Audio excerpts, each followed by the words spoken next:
our webinar this morning about resetting your master plan for the next, well, normally we look at it for a quarter at a time. You might actually be looking at it for a month at a time. And so we're gonna jump right in. Welcome everyone. A couple notes. Make sure you got the master plan doc from your email that was sent out this morning.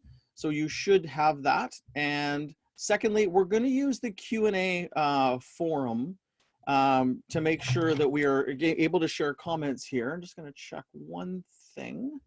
And then finally, any questions you have along the way, use the Q&A function or raise your hand. There's a hand raising function within this. We'll share a recording afterwards with people who weren't able to attend, who registered, and just make it available publicly. And then love to hear your tips and tricks as we're going through a pretty interesting time right now. You might have some tips or tricks that you could share with people to let us know that, or let other people know some ideas that you're finding that are working for you. So, one second here. So, hey, congratulations. You know, some of you may have aspired to get a world record at some point. And, you know, I was just talking recently to a guy who has the world record for making and throwing or making paper airplanes and that will fly the longest. Super interesting guy down in California. But hey, you know, we're all kind of part of a world record. You know, it's a world record for the most consecutive days that millions of people have stayed at home and worked from home and survived this thing that we're going through. So we're making some history, and you know, I don't want to make light of it, but there is a bright side to all of this on the other side, which we'll see soon enough. And we're all going to be in the history books in our own special way with this special time that we're dealing with. And the most important thing is for us to keep our head above the clouds and not get lost in everything that's going on, because there is a lot going on, and to still see perspective and see what's possible and to remain focused on what we can do. And there might be a bunch of things you can't, but when you focus on what you can't do or you lose your perspective, the world starts to get smaller and close in on you, and that's not fun, nor is it good for your mental health or the people around you.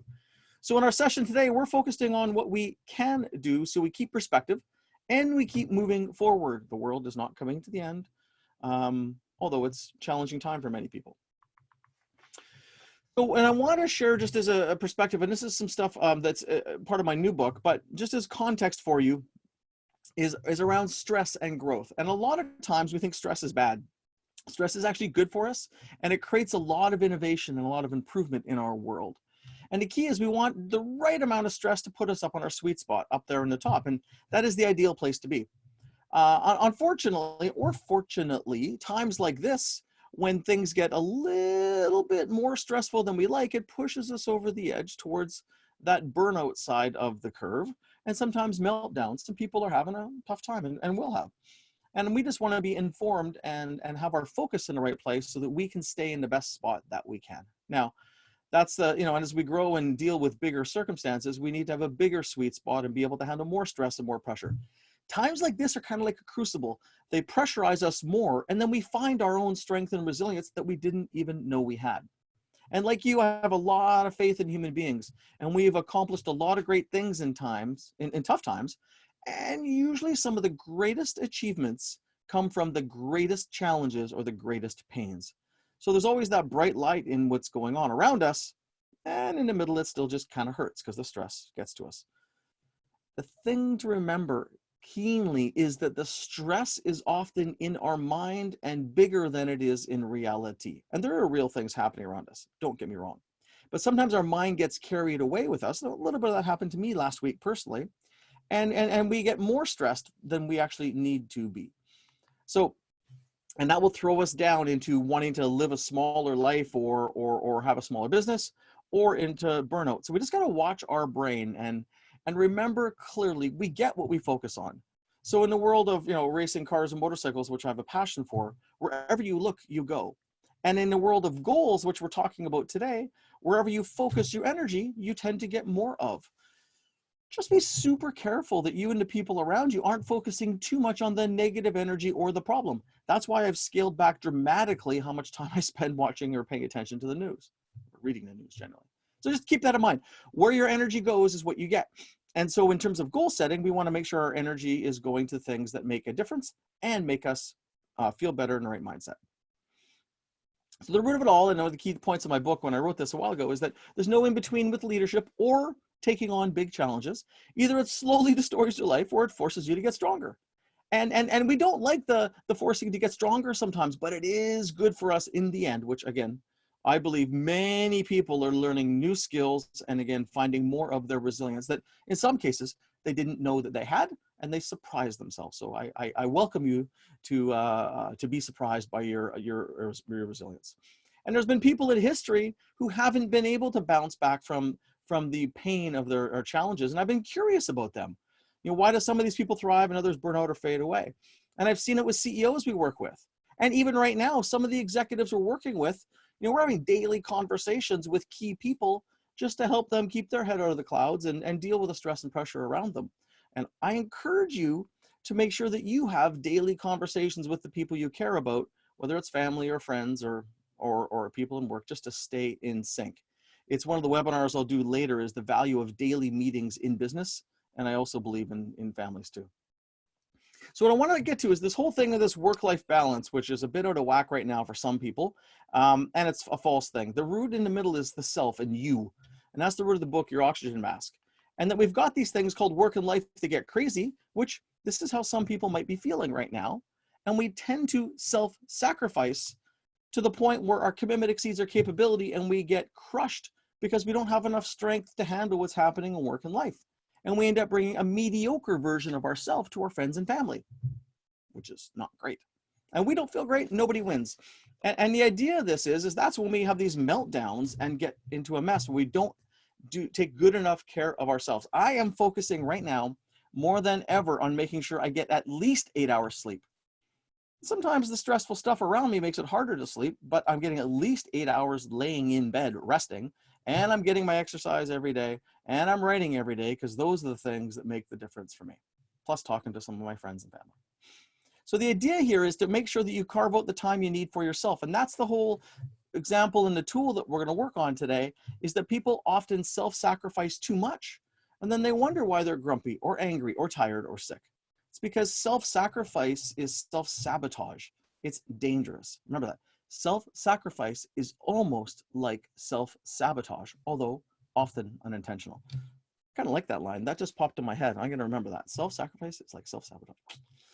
So your best insurance policy is making sure you stay mentally and physically strong. And that's why in your goal setting, you need to set goals about yourself and what you're doing for yourself. So I want to check in with how you're doing today on a scale of 0 to 10, 0 being horrible, 10 being amazing in work, self, and life. And we've got a poll set up here. And I'm just going to get you, if you can click on the screen, I'm going to ask you 4 questions. Click your answer and then go to the next one. And then submit at the end. So 0 to 10, how are you doing in terms of your work? That's your work, your job, making money, whatever that happens to be. So go ahead and answer that one. And then go down to the next question. How are you doing in terms of yourself? That's you, taking care of you, your strength, your resilience, and how you're feeling. So we got about 3% of you that have voted already. And now we want to go on to your life. How are you doing in terms of your life, your friends and your family and your community? How are you doing in that regard? Many people will be doing great there because they have a lot of time. Some people that might create an issue. And then really, what is your number one priority in this next 90 days? Like where do you need to put a majority of your best energy? Is it going to dedicate more towards work, more towards self, or more towards life? So we got about about 40% of you voted. Well, we're getting past 50. So a couple more of you, please get your votes in right now.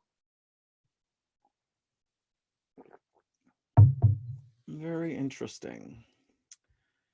It's fascinating just seeing from a group of people where it's about 70%. Okay, we're gonna go to 80%. A couple more of you get your votes in. And real quick, we're getting real close. And 10, 9, 8, 7, 6, 5, 4, 3, 2, 1. Awesome. So thank you for sharing your perspectives. Ending the poll, and we'll just share the results here. So I want to confirm that these are on the screen and people can see these. And so what you can see here is that basically 43% of you are, in terms of work, are at a 7. 39% of you are at an 8.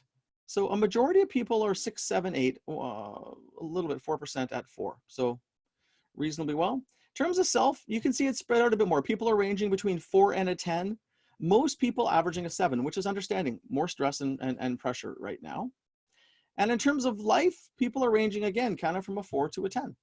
Most people in the 6, 7, 8 range, as you can see. So totally makes sense with that pressure that people are having.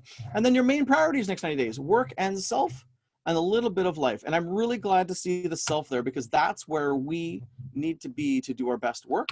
And many of us, like me, I'm working incredibly hard right now for lots of the things that my clients are dealing with, both opportunities and problems. Great. So thank you for sharing your perspectives there. So we're going to move on. We got that. So in the book, Your Oxygen Mask, we had 4 drivers: energy, clarity, team, and growth, 4 different pieces. And then there's 17 habits within those. And you can self-assess online if you haven't done it yet. And I know some of you have, but if you haven't, go to oxygenassessment.com. You can self-assess. It'll give you a wheel that gives you your wheel of resilience and point you at resources. And if you don't want the follow-up emails, you can cancel them anytime.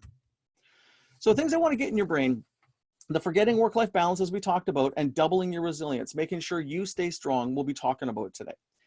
Managing your mental health, I did a little mini webinar on that last week. I will do another one in the future, but understanding what's going on with your brain and your mental health will be really important right now, and being aware of it, and going back up top to do the things about doubling your resilience, help it. But being aware of it, people will have mental health issues just from stress and worry. And for even people being, spending more time at home and not getting out and doing the social things as much. And then finally on growth, love the lessons. I will also do a webinar on this at some point. It's one of the modules we teach our executives, but it's seeing the good in the pain. And unfortunately right now, a lot of people see the pain in the pain. They're not seeing the good. And we got to see the good for our own mental health. And the root of it is, in all of our work, is that if the leaders can't scale, the company won't grow, right? And this is an opportunity for us to grow. And we just need to remember that. In terms of our firm and what we're about, we've got an incredible amount of experience around the world with executives. And I'm talking to executives every day: India, Middle East, Australia, Europe, US, Canada, Mexico, South America. And I'm hearing the same stories everywhere. Most people are spending almost all their time in their homes waiting for this thing to pass through so they can be in better shape. And many are taking advantage of it and making things happen. Some amazing success stories in some of our clients. Getting, one of our clients said, we've been working for 4 years to get the systems set up so people can work remotely, and creating a culture that it's okay to do it. And then they got there in 4 days. It was hilarious. So the resources we use, the book Skilling Up that I did a lot of writing for, and Oxygen Mask Course and Top Grading, our amazing team that's here to help. And I just want to say, like, if you need to put up your hand, you need some help, reach out. Like, if people, we're doing quick calls with people, and even people we haven't worked with for years. We're not charging people for that. We're here to help if you need it, or you got a situation that you're not sure how to deal with, you want a sounding board. Seriously, just email us. We'll give you a hand for a few minutes. I mean, if you got us to do a project, that's a different story, but we're happy to spend a few minutes as a sounding board. My team is as well. And also the book on audio and workbook is available for free, letting people share it as much as they want. lawrenceandco.com/02 if you want to get the book or audiobook. We're also reducing the price as low as we can on Amazon. We've got a few glitches there, but just the content in the book is insanely relevant to these times. So plan again, which we're here for today, is for a lot of people, they do some decent planning, but it's the turbulence that they kind of sometimes forget about. And we're obviously in that right now. And this habit 17 in the book is: how disciplined are you at planning and replanning regularly for work, self, and life? That's the main question here. And one of my favorite quotes from the book, Art of War by Sun Tzu, a lot of wisdom in that book, but victorious warriors win first, then go to war, while defeated warriors go to war first and then try to figure out how to win on the field, and generally don't make it. So it's all about having great plans. And if you look at the companies that we work with at scale, and I'm sure in your own world, when you have clear goals, you can channel your energy and get better results, and get your team to channel their energy. But thinking in advance and having plans in advance help. I will say thank you to one of my clients I worked with probably 7 years ago that taught me a lot about being prepared for crisis, both in terms of business and in terms of personally. And a lot of the things that he taught me, 7 years ago, and I'll say shout out, thanks, Aaron. You were very helpful, more than you probably know, and having me be mentally and physically and actually prepared for almost anything. So the idea is here is to have a simple one-page master plan that encompasses work, self, and life. Those three circles brought together, because many people might have a plan for work or a plan for finances. Some people have other plans, but the source of energy behind them all is you. So one plan that brings them all together. So you need to work on this if you kind of have long-winded plans you don't look at a lot. You're not achieving what you want. You get sidetracked by inspirations and go all over the place, which does happen to me still. Or you overachieve in one area, say work or life, and you fall apart in another. Or if the world's taking a few weeks off and families are quarantined at home, then it's time that you really need to work on this and reset your plan. I strongly recommend even families at this point have plans of what they're going to do to channel our energy and stay mentally and physically well. So thing to have you think about is, where are you most likely to slip on your goals in this next 90 days? Work, self, or life? Where do you think you're most likely to slip? Think about that for a second.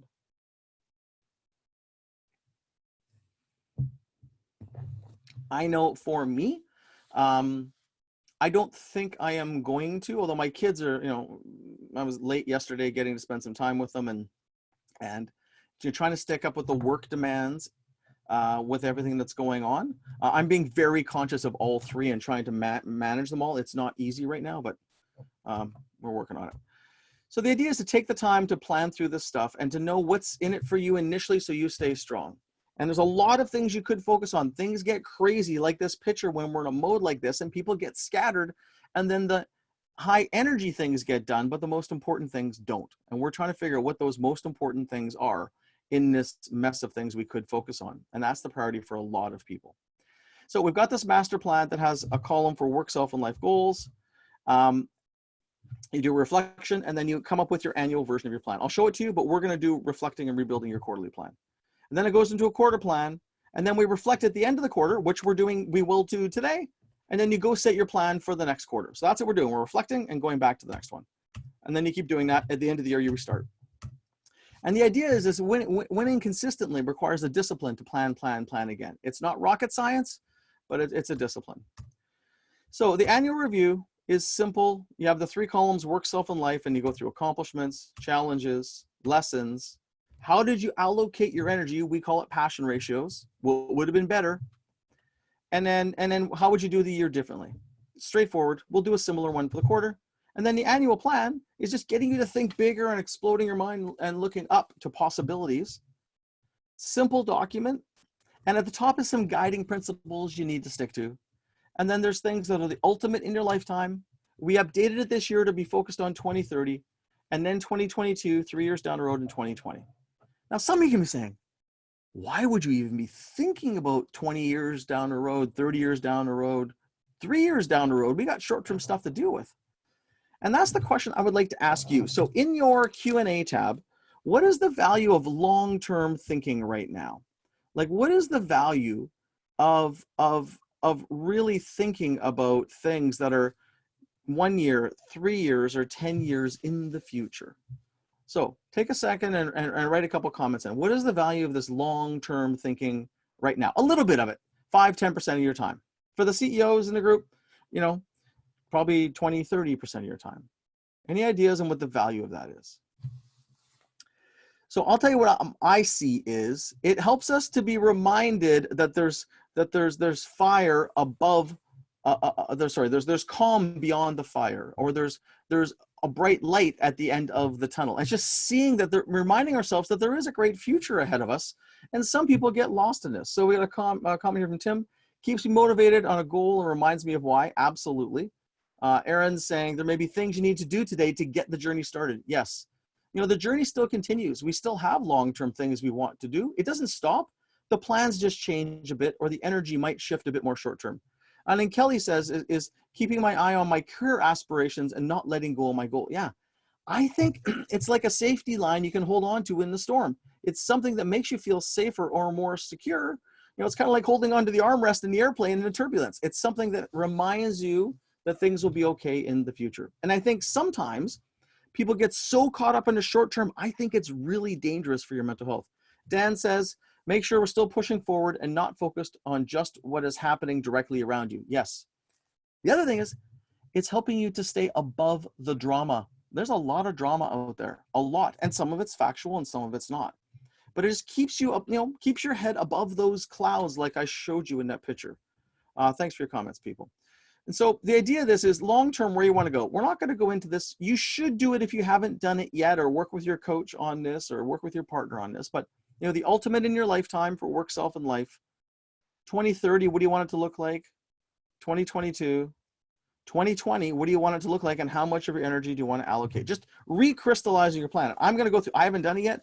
I am going to go through and do this myself over this next week. So let's get into the quarter. And this is where the kind of rubber hits the road is that, there's a quote, from Tyson, everyone's got a plan until they get punched in the mouth. Well, hey, we just got punched in the mouth. And it kind of throws your plan a little bit. We still can't forget, like Tyson would say, in the ring, you got to stick to your game plan and you got to stick to how you're going to win. You might need to adapt a little bit, but you can't just get lost in the moment. Getting lost in the moment is dangerous. So we're going to go and do this quarterly reflection. So here's the tool. We're going to set a timer and give you 2 minutes on each section. I want to give you just, lock into some quiet time here and reflect. Hopefully the function will work where we can play a bit of nice music in the background. And so we're going to go right with question number 1 section. So in terms of your work, yourself, and your life, what were your biggest achievements in quarter 1? That would be January, February, and March. What were your biggest achievements in work, self, and life? And we'll set the timer right now. And away you go.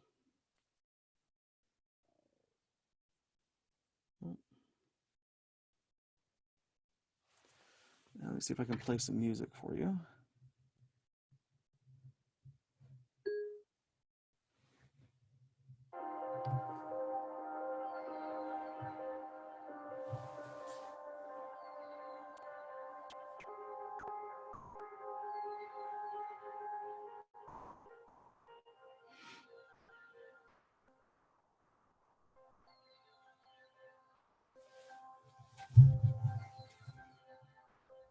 So biggest achievements. There was a lot of great stuff that happened in the last quarter.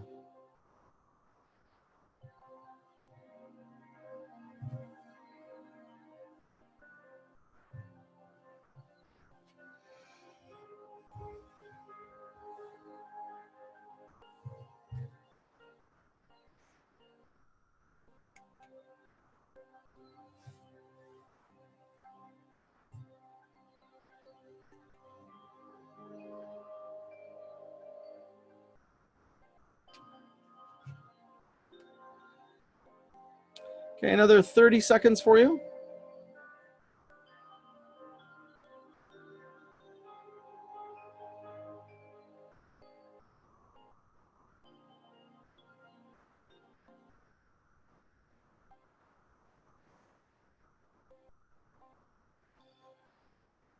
So achievements around work, around self, and life.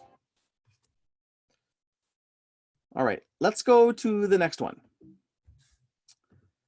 What were the biggest challenges or disappointments? This will be an interesting section. You don't need to share, this is private, but what were the challenges or disappointments around work, around self, which is the middle column, and then life, which is the last column? Work, self, and life. Go ahead, 2 minutes.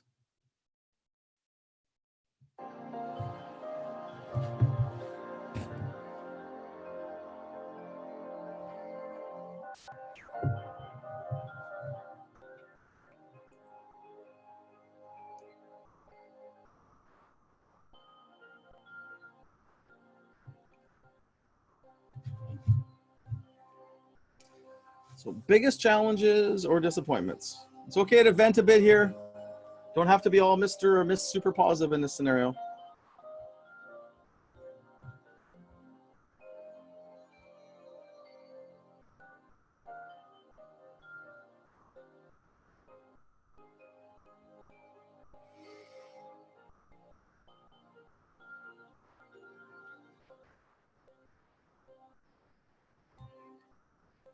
Another minute. Biggest challenges or disappointments.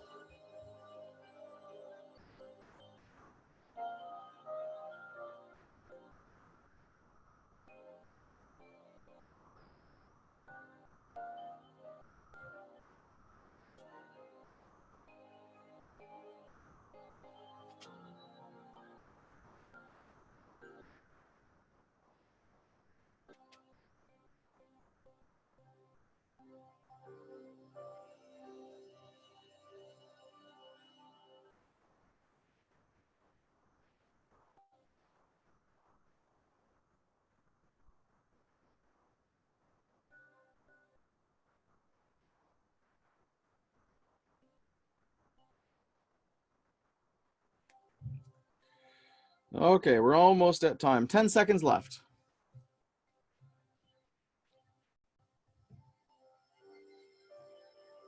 Vent this stuff out, get out of the way. All right.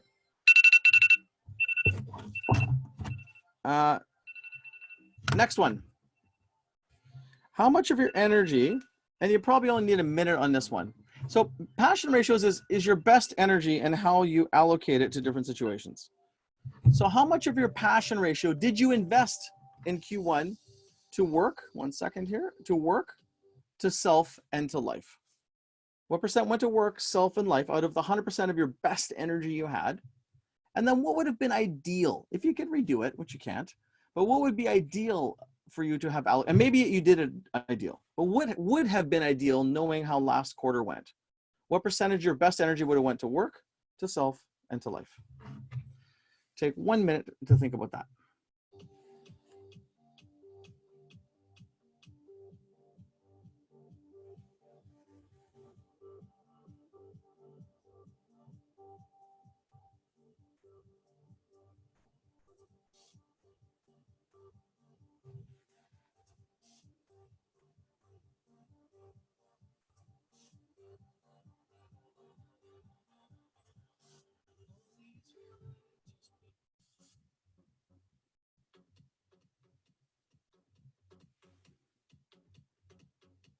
Okay, take another 10 seconds to wrap that up.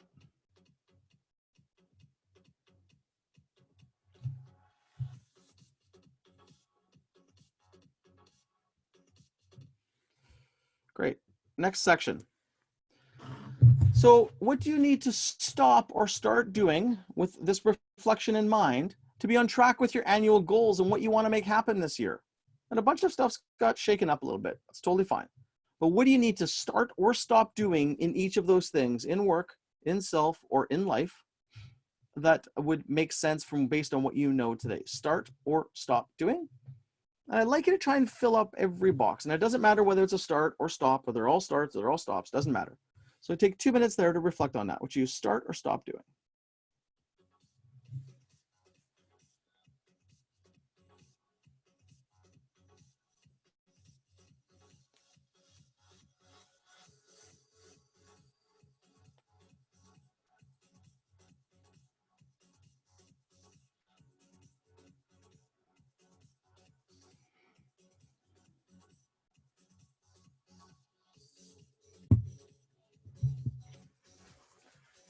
So to be where you want to be by the end of the year, what should you start and stop doing right now?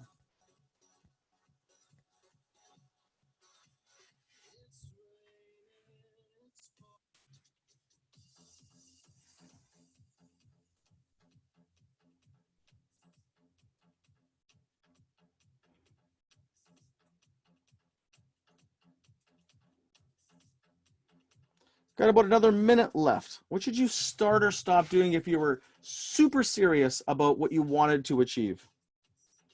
And what about what you know that's happening in the world today?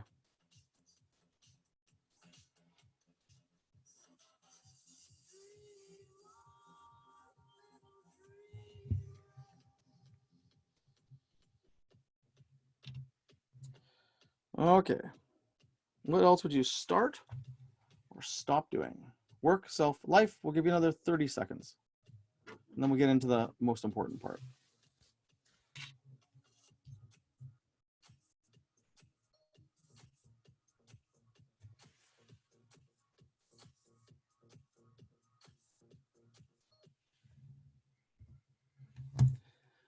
So I'm going to give you 3 questions to really prompt you before we shift into Q2. The sort of extra questions or bonus questions here. What's the number one thing that's holding you back from an amazing Q2, April, May, and June of this year? We've all got stuff happening around us, but be honest with yourself. You don't need to share this. What's the number one thing that's holding you back from an amazing April, May, and June? So take a second, make a note, and if you want to share something in the notes, Dan saying me. Well, thanks, Dan. Appreciate that. Dan, what is it about you? Dan, what is it about you? And if you want to share more, you don't have to share more, but it's always us. That's why we're in the middle of it all. because it's our thinking and our actions that put us in the right direction. And some people, their brain will be their problem. Their brain will get freaked out, or they will lose their opportunity mindset or their abundance mentality. All right, number one thing holding you back. I'd like you to be specific. I will tell you the number one thing holding me back is I want to really help so many people. I love to help people, and I've got to prioritize the people that I help. That's why I'm doing webinars like this for the public. I've also got things I need to do for, we are doing for the CEOs and executives that we work with. Obviously my family and some other groups that we really need our help, but it's prioritizing because I could be working 24 hours a day right now. And that's not the ideal thing. So that's my thing. Kelly is saying lack of structure to my day and lack of priorities. Yes. And that is something we are also considering actually doing for webinars. How do you manage yourself? So one of my clients in India, Vishal, he sent me his new daily calendar he has in his home in New Delhi, India, to help him stay focused, because his discipline comes from being in the office. He doesn't work from home ever. So a lack of structure to your day priorities. Kelly will share something with you at the end that will also help you with your day. And then Dan, Dan saying he's working too much on small problems rather than what we need to do to move forward. Yes, putting out 75-cent fires or dealing with 75-cent problems is not a good use of energy. Most of us are very busy right now, or not busy at all. But you got to focus on things that matter most. Which this process is meant to help you. So what is the biggest opportunity you have to make an amazing April, May, and June? So what's the number one thing that would make a big difference? So number one opportunity, think about that for a moment. Number one opportunity that will help to make an amazing April, May, or June.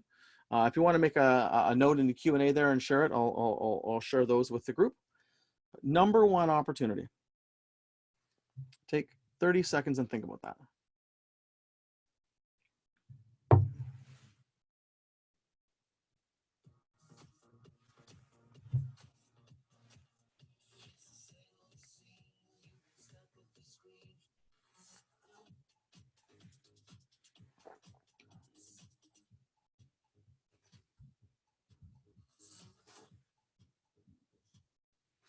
And the final question is what's the number one resource? We all need help in some way.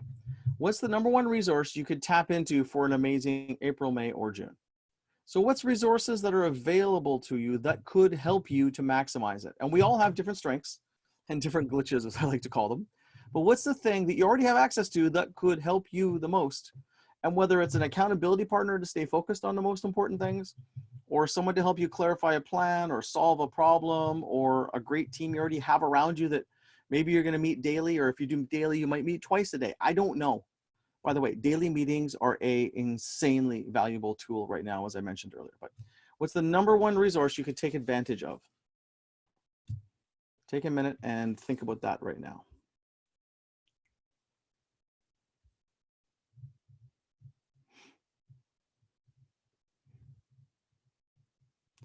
All I'm trying to do is to get your head above those clouds and bring the clouds down so your head can be up so you can think clearly and not get caught up in all the noise that's out there. By the way, if you need resources around almost anything, we know all kinds of great people that do different things. And so if there's a resource you're looking for, ask us, we can probably find it. And yeah, we're happy to help if we can. One more second here. All right, there was another one here too, is staying focused on key projects and putting a lot of care and attention on those opportunities. Yeah, the stuff that matters most is the most important thing, absolutely. All right, so here what we're gonna do is we're gonna drop into doing your plan for Q2 and helping you to prioritize what's most important. Again, 2 minutes per section we'll give you. And this is the next page about what your goals are. And across the top is how much of your energy you want to allocate to your work, to yourself, and to your life. What percentage of your best energy, your passion ratios, we call them. And then what your number one project is. I've crossed out 2 and 3. I really think we should hyper prioritize right now. What's the number one thing that you need to make happen in your work, for yourself, and in your life? And I will share with you that the little dotted line there is for your partner in life, or your partner in business, or for your family. So you can divide that column in 2, and there's what you need to do for you, and then there's what those other key person or other key people need to do for themselves. Helping other people to take good care of themselves right now is a high priority. And for example, I was saying to my kids yesterday, they've got a new puppy, is that they need to make sure they're doing a lot of the work so that their mom can do the things that she needs to do for herself, and so that she doesn't feel burdened by doing all the stuff for the puppy. And yes, it's the scenario where the kids say they will do all the things, and then the mom or dad ends up doing it. But just reminding my kids to do their job, and so they're not, that they're sharing the load there and not expecting to have everything taken care of for them. So I'm going to give you 2 minutes to think about how you want to allocate your energy, work, self, and life, and then what those number one projects are for you. And you might have a hint for your partner in life or your partner in work as well, or an idea. So go ahead, and 2 minutes. And any questions, put them into the Q&A, and we'll gladly help you along the way.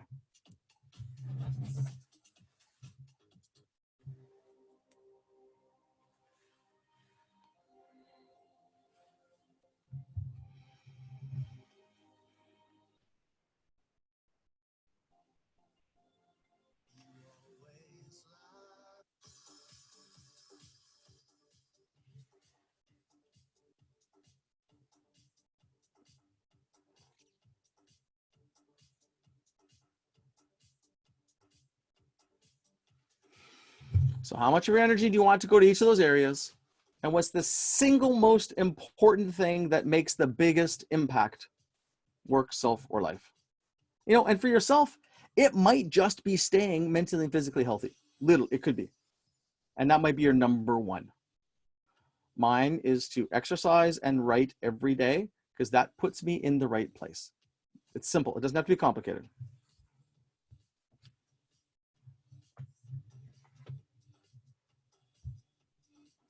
Got about a minute left. Feel free to change your mind too. Like, if you really think, does this matter most? If it's a business thing, does it have $1 million or $2 million impact on your business? Literally. And in your life, does it have a 20 or 30% impact on your mental or your physical health? And in your family, does it have a notable impact in the quality of connections and health or well-being, mentally or physically, of your family?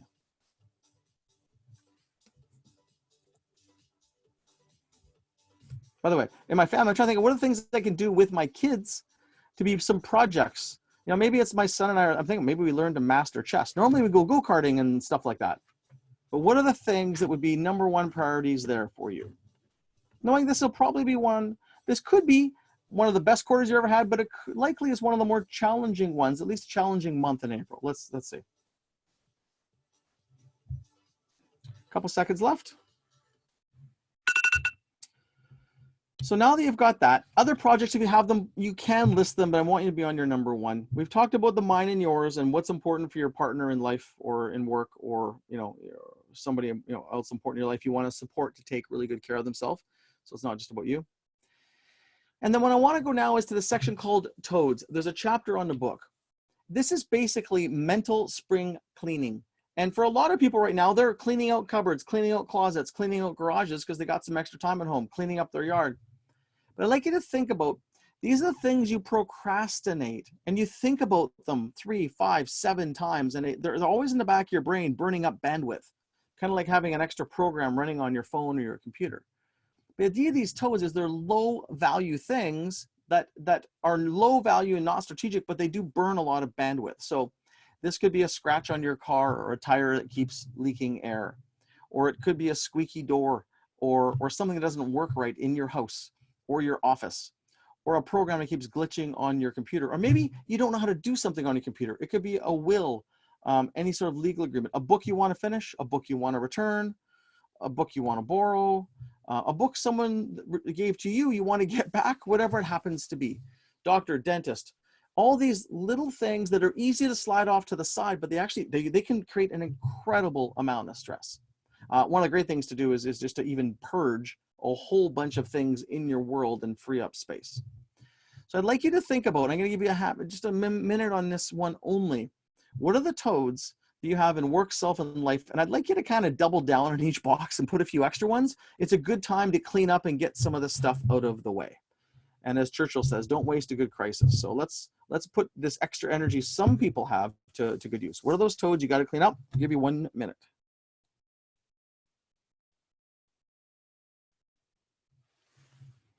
Use some music without words.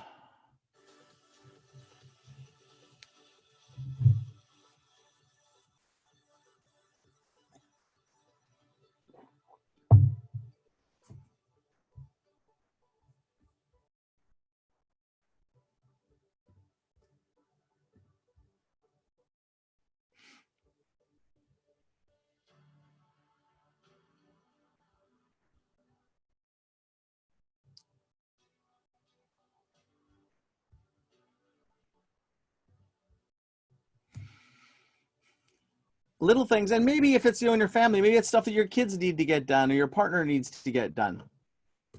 Maybe you've got some old stuff you need to probably sell, although people probably won't be coming to your place to pick stuff up right now. That might be later, but you can get it ready so you could sell stuff, give stuff away, whatever it happens to be. What can you get out of the way? Cleaning space for more good stuff. All right. And then habit to start. You know, and we go back to it circled in asterisks because that could be habits out of this book. Well, what's the one habit you'd really like to get into right now? And it could be anything, or a habit you want to stop. You know, this could be a good time if maybe you don't want to drink as much as you did, or drink as much coffee or soda, or whatever it happens to be. I don't know, and I don't care. It's a matter of what's important to you. But what habit could you start, and what habit could you stop right now? Yeah, so I would encourage you, and I think Aaron just said a comment here. Spring cleaning is a real toad for me. I put it off until November usually. Yeah, a lot of people put it off forever. That's why there's a show called Hoarders. We just don't want to be a mini version or a mental version of that. So a habit to start or a habit to stop. Take a second and jot down what would be a great habit for that for you to do right now. You know, some families are making a habit of exercising together every morning. You know, some families are making a habit of learning technology so that they can do, you know, Zoom dinners or, you know, video conference dinners, FaceTime dinners, whatever it happens to be. Doesn't have to be rocket science, but what would serve you well? Take a second and think about that.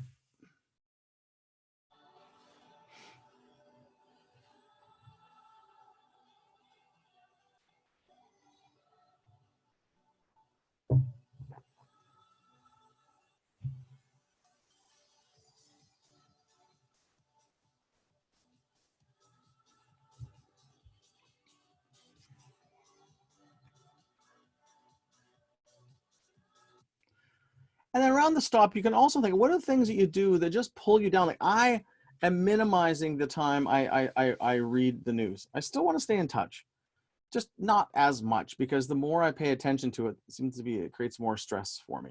So enough to be aware, but most of my time going on and just focusing on making it a great day and controlling what I can control. And that's the thing that leads a lot to mental health, taking action on what you can do. All right.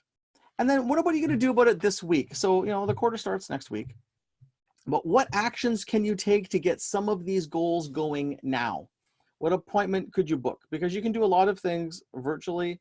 What can you schedule? What could you do? Like, it doesn't really matter what it is, but in work, self, and life, I'd like you to list 2 or 3 actions you can take right now to kind of kickstart your plan for the next quarter.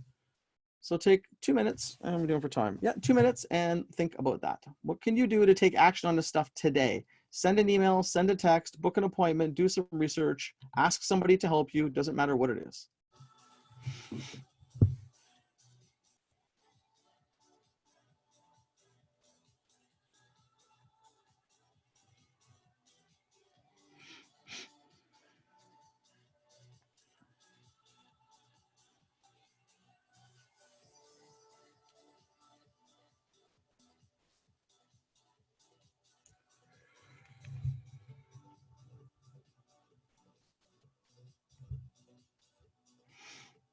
So what actions can you take this week to get a head start on it and to get the ball rolling?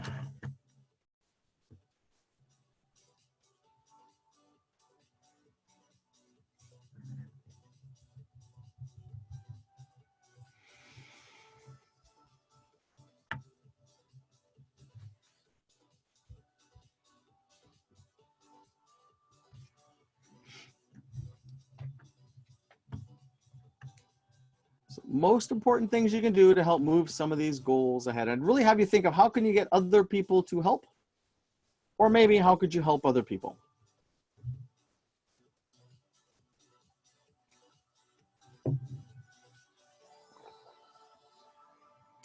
All right, you guys, this stuff is not rocket science, and I give you credit for being here today. It's taking time for yourself to work on these things and to plan. And most of us are so busy, it's hard to sit and focus to do these things on our own. I mean, with the CEOs we work with, we do this in our sessions with them. I do that with them one-on-one. My team does it with them one-on-one, with executives, and even in the education sessions. But it's giving people permission to take the time to think about themselves and what they need to do. So sharing your number one goals. I'd love to hear if some of you in the notes would share what your number one goal would be, whether it happens to be around work or ourself or life. If you would like to share what those might be, and I'll read out what some of them would be, if you would like to do that. And yeah, and then we're going to move on to the next piece of this to help you put this even into more tactical action. I'll come back to that in a few minutes. So some of you may or may not recognize this slick looking dude. This guy, I call him Mr. Productivity. And this is a guy who was a master of increasing productivity at companies. He went into a guy by the name of Charles Schwab and went and said to him, hey, I know how to increase the productivity of your factory workers and of your whole company. And the guy said, I'm all ears, let me see what you got. And so he came up with this simple but very, very powerful idea that increased the production so much that he had said to the factory owner, to Charles Schwab, said, hey, you pay me whatever you think it's worth.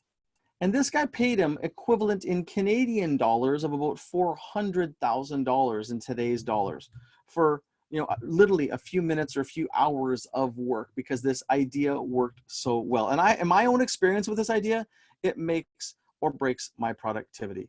And Kelly, you were asking earlier about structure and productivity. This is one tool that I would recommend that you use. And for everyone that has remote teams that aren't used to being remote, this is a very, very simple way to do it. And I got two things I see. Everyone having clear goals every quarter like we just did. I believe every person in your company needs to have these to be focused. They don't have to share their work and their self goals publicly. Their self and life goals publicly. We generally get people to crystallize their top 3 to 5 for work, and their manager agree with it, and ensure their number one for self and how they are going to make themselves bigger, better, stronger, whatever it happens to be this quarter. Some companies have a culture of sharing one of the most important life goals too. But so that, and then this is something that works on a weekly and a daily basis for me. And it's real simple. This guy's name's Ivy Lee, for those of you that are wondering.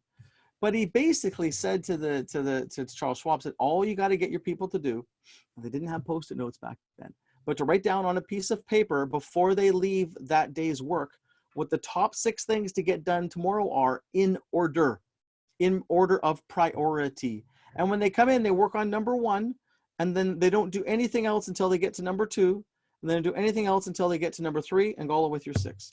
At the end of the day, hopefully they got all 6 done. But if they didn't, they update the list for the next day. And I am telling you, this is the simplest darn thing in the world. Now, when I have my best weeks, I do this on Sunday night or Monday morning for the week.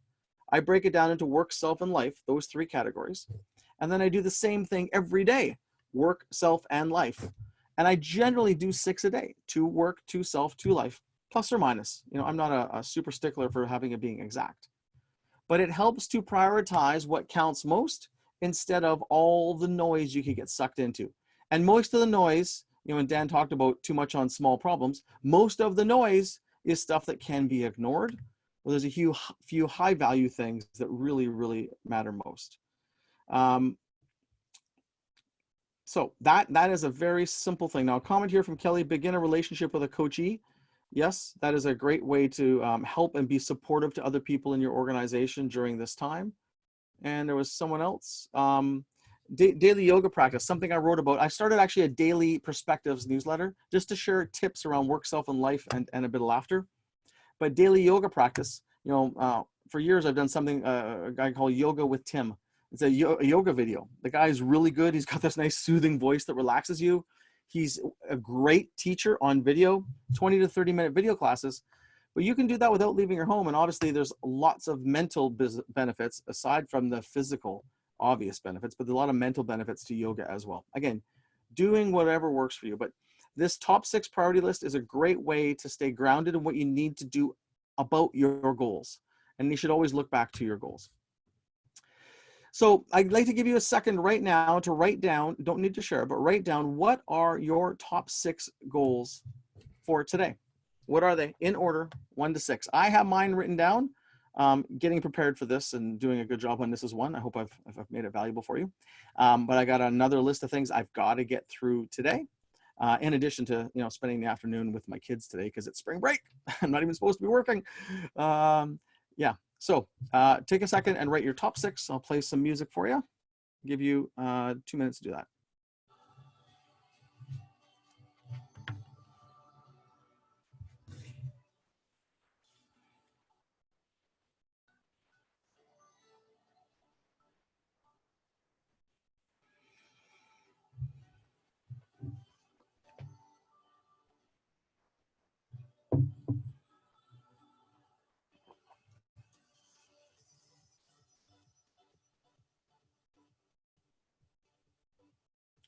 Playing lots of good music that makes you feel good is probably really important these days too, for those of you that sometimes do that.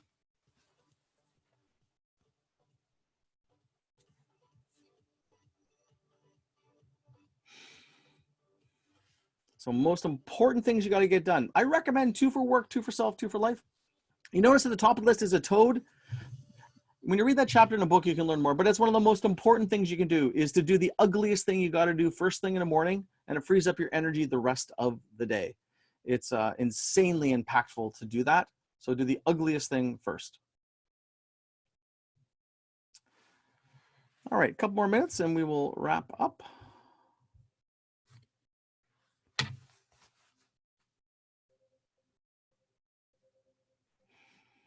Aaron's recommending he started using a Rocket Book a year ago.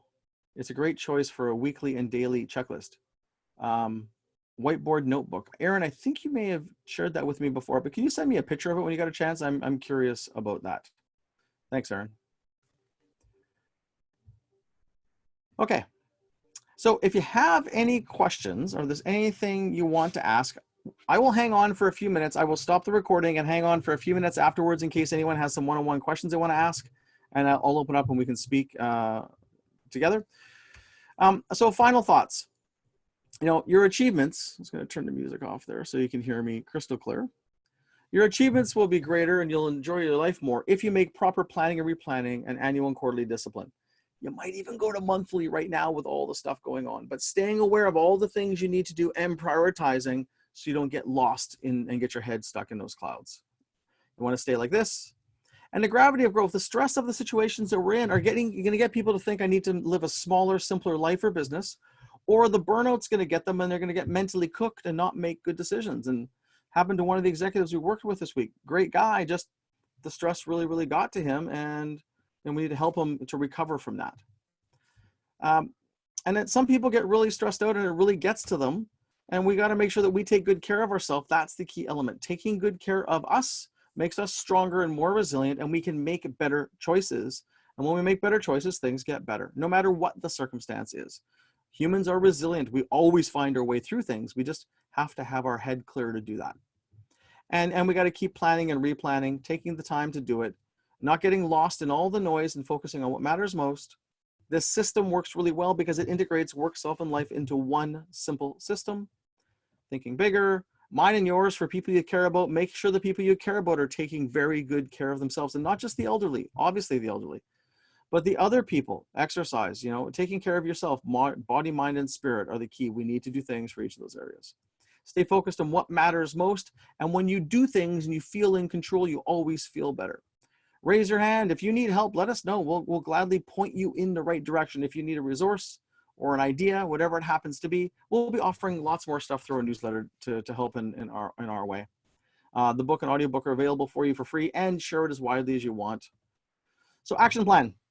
Hey, great thinking here, but I want you to note 3 things that you're going to action from what we've talked about. Most important. Number 1 thing you're going to do. Number 1 thing you're going to stop doing because it's wasting valuable energy. and then the number one person that you're going to go and provide some additional help to. So take a second and note that. We're almost wrapping up, and it'll be a miracle. It'll be done on time. Wow.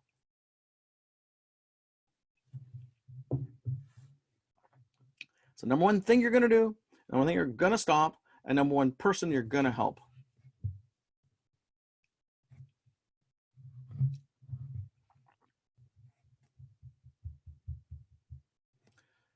One little suggestion under help, that might be a bonus thing, but and whether they appreciate it or not, I don't know. But I really wanted to send some stuff to the local food bank. So I just went on Amazon and ordered a bunch of stuff and shipped it directly to my local food bank. I probably should have asked them if they liked receiving things that way, but whatever it is, I felt better about sending some things to people that are less fortunate, and Amazon delivers. And I ordered at the time when there were still supplies in Amazon of food and things like that. Something else to consider. So, hey, don't forget, there's a brighter side and a lighter side to all this stuff going on. We're setting world records. We're going to have great stories to share with our families and friends in the future. We're going through a piece of history, and somehow we're all going to come out stronger from this. I don't know what it is yet. I just know there's something brighter and better on the other side once we get through it, as long as we stay healthy and happy in the middle. And I want to tell you a funny story I shared on my webinar last week about my Auntie Grace, because she actually might have been a world record holder. She was a distinguished looking lady like you see here. And my Auntie Grace was a riot. I mean, I remember my dad cringing one day because we had a birthday dinner and we're cutting the cake at her house. And she was 80 something at the time. And she was a very kind of proper lady. And she took the knife and she licked it. And she's licking the icing off the knife. And my dad, who's very particular about things like that, was cringing, and we were laughing our butts off. But she's a funny lady.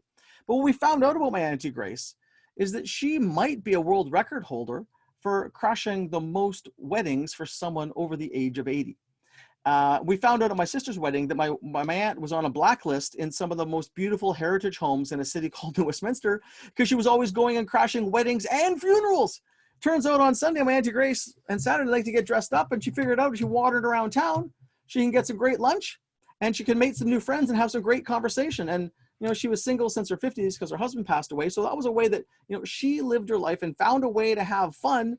Actually, it didn't even cost her anything. Now, we never told her we found out she was a wedding crasher.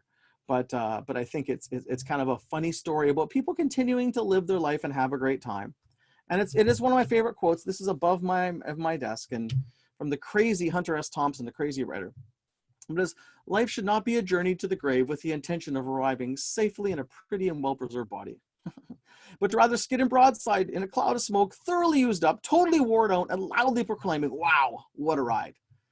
And what I want for you guys to really think about is there's a great ride to be having right now. There's no reason you can't be having the time of your life and having a lot of fun. Obviously, if you've got people around you that are not well, that would put a damper on it, but you can still have fun with them. So I encourage you to bring fun and bring a bright light to what you're doing, and try and keep your head above those clouds. And, there's no weddings to go and crash, but what else could you do that would be fun and maybe not get you in trouble?